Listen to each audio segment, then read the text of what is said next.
சிறுகதை புரியாத பாச போராட்டம். பிள்ளை பாசமா பெற்றோர் அலட்சியமா? ஒரு தந்தை சந்திக்கும் தர்ம சங்கடம். டாக்டர் என்ன சொன்னாருங்க?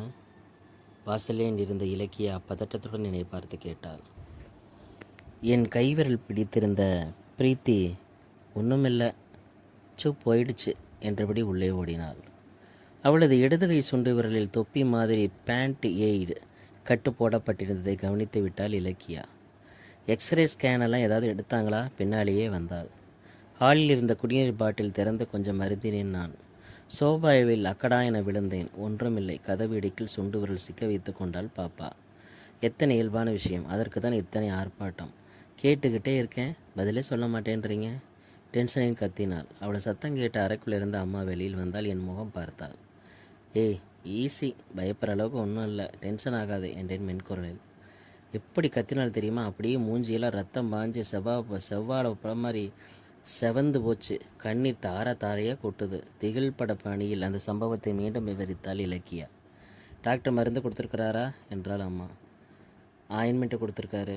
வலி நிவாரணி மாத்திரை 2 செட்டு இருக்குது, சாப்பிட்டதும் கொடுக்கணும். கடவுளே, இவளை இனி மாத்திரை சாப்பிட வைக்கிறதுக்குள் புலம்பனபடி உள்ளே சென்றாள் இலக்கியா. அம்மா அருகில் உட்கார்ந்தாள். பேண்டேஜ் போடுறப்ப அழுதாளா? ரொம்ப இல்லைம்மா, எல்லாரும் சேர்ந்து சமாளிச்சிட்டோம். சட்டுன்னு ஞாபகம் வந்தது. அம்மா, உனக்கு பாதம் வலிக்குதுன்னு சொன்னியே, கால் கீழே வச்சா ஒன்றுச்சு இல்லைன்னு இப்போ எப்படி இருக்கு? அதை விட சரியாகிடும், புன்னகைக்க முயன்றாள். நீ சொல்லியே 1 மாதம் இருக்குமில்ல? யோசித்தேன். கிளம்புமா, ஒரு நட போயிட்டு வந்துடுவான்.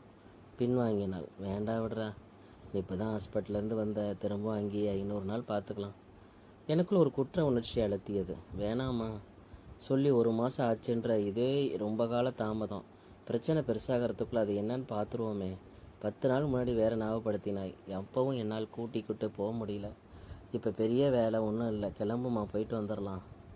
விடுறா, நாளைக்கு பார்த்துக்குவோம். என் மனம் ஆறவே இல்லை. என் குழந்தைக்கு என்று என்னில் துடித்து போனால் அம்மா. என் குழந்தைக்கு என்று துடித்து போனால் அம்மா. நானும் பெற்ற அம்மாவுக்கு ஒன்று என்னில் பெரிதாக மதிக்கவில்லையே. ஏன் அலட்சியப்படுத்துகிறனோ? தாய் மேல் அன்பு குறைந்து விட்டதோ?